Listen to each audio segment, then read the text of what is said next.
ব্রিটেনের অনেক মানুষকে কাজে ফেরাতে লেবার পার্টি তাদের বেনিফিট সংস্কারের জন্য কাজ শুরু করেছে। সরকার তাদের বসে থাকা মানুষদের কাজে ফেরাতে চায়। যুক্তরাজ্যের নতুন গবেষণায় দেখা গেছে অনেক মানুষ কাজে ফিরতে চাইলেও বেনিফিট সুবিধা হারানোর আশঙ্কায় তা করতে ভয় পাচ্ছেন। এই প্রেক্ষাপটে ব্রিটেনের ভঙ্গুর কল্যাণমূলক অবস্থাকে সংস্কার করে কর্মসংস্থান বাড়ানোর প্রতিশ্রুতি দিয়েছে লেবার পার্টি। ব্রিটেনের ভঙ্গুর কল্যাণ ব্যবস্থা একটি প্রজন্মের সবচেয়ে বড় বেকারত্ব সংকট তৈরি করছে বলে মনে করছে বর্তমান সরকার। সরকার অসুস্থতার কারণে কাজ করতে অক্ষম বলে বিবেচিত বিপুল জনগোষ্ঠীর সংখ্যা কমানোর জন্য মূলগত সংস্কারের পরিকল্পনা করছে। বর্তমান নিয়ম অনুযায়ী সুবিধাভোগীদের হয় পুরোপুরি কর্মক্ষম বা সম্পূর্ণ কর্ম অক্ষম হিসেবে বিবেচনা করা হয়। তবে নতুন পরিকল্পনায় এই বিধিনিষেধ শিথিল করা হতে পারে। গবেষণায় দেখা গেছে হাজার হাজার মানুষ কাজ করতে চাইলেও সুবিধা হারানোর আশঙ্কায় কাজে ফিরতে সাহস পাচ্ছে না। সরকারের একটি সূত্র জানিয়েছে কনজারভেটিভরা প্রতিশ্রুতি দিয়েছিল মানুষকে বেনিফিটের উপর নির্ভরশীল কমিয়ে কাজে ফিরিয়ে আনবে, কিন্তু তারা এমন একটি ব্যবস্থা তৈরি করেছে যা মানুষকে ফাঁদে ফেলেছে এবং তাদের কোনো সহযোগিতা দেয়নি। তিনি আরো বলেন, লেবার সরকার বেনিফিট ব্যবস্থার এই সংকট ঠিক করবে, কারণ বেশি মানুষকে ভালো চাকরির সুযোগ দেওয়া তাদের জীবনমান উন্নত করতে এবং দেশের অর্থনৈতিক ভারসাম্য রক্ষায় গুরুত্বপূর্ণ।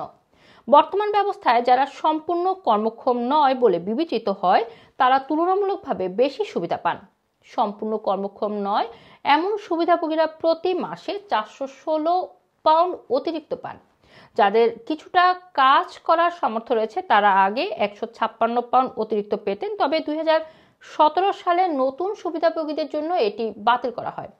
একই সময় যাদের উচ্চতর সুবিধা দেওয়া হচ্ছে তাদের জন্য ভাতা বাড়ানো হয়েছে, অথচ যাদের সুবিধাগুলি দীর্ঘদিন ধরে স্থগিত রয়েছে তাদের ক্ষেত্রে কিন্তু এটি একেবারেই হচ্ছে না।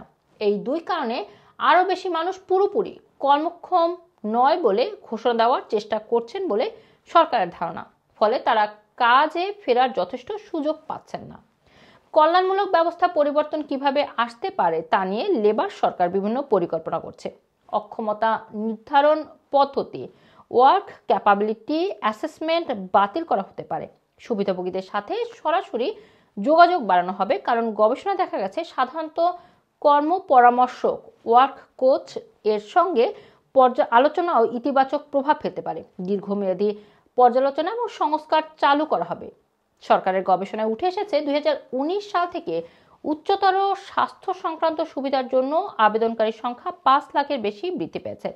তবে অনেক কল্যাণ সংগঠন আশঙ্কা করছে সরকার মূলত বাজেট কমাতে সুবিধা ব্যবস্থা থেকে বিলিয়ন পাউন্ড কেটে ফেলতে চান। এপ্রিল থেকে বেনিফিট থেকে বছরে 1.3 বিলিয়ন কমানো হবে বলে পরিকল্পনা রয়েছে সরকারের। লেবার পার্টির অনেক এমপিও মনে করেন যদি এটি শুধুমাত্র বাজেট কমানোর লক্ষ্য নিয়ে কাজ করা হয় তাহলে তা দারিদ্র্য আরও বাড়িয়ে তুলবে। কর্ম এবং পেনশন বিষয়ক মন্ত্রী লিজ কেন্ডাল ইতোমধ্যেই প্রতিবন্ধী সংগঠন এবং অন্যান্য কল্যাণ বিশেষজ্ঞদের সঙ্গে বৈঠক করেছেন যাতে সংস্কারের জন্য সমর্থন পাওয়া যায়। এই পরিকল্পনার বিস্তারিত ঘোষণা হবে আগামী বাজেটে এবং দীর্ঘ পরামর্শ প্রক্রিয়া শুরু হবে। সরকারি গবেষণা আরও দেখা গেছে 2 লাখ মানুষ যারা বর্তমানে স্বাস্থ্য এবং প্রতিবন্ধী সুবিধা পাচ্ছেন তারা বলছেন যদি সঠিক কাজের সুযোগ এবং সহায়তা দেওয়া হয় তবে তারা কাজে ফিরতে প্রস্তুত। তবে তাদের মধ্যে অর্ধেকের বেশি মনে করেন যদি চাকরিটি সফল না হয় তাহলে সুবিধা হারানোর আশঙ্কায় তারা কাজে ফিরতে চান না। রুমানা রাখি, রানা টিভি, লন্ডন।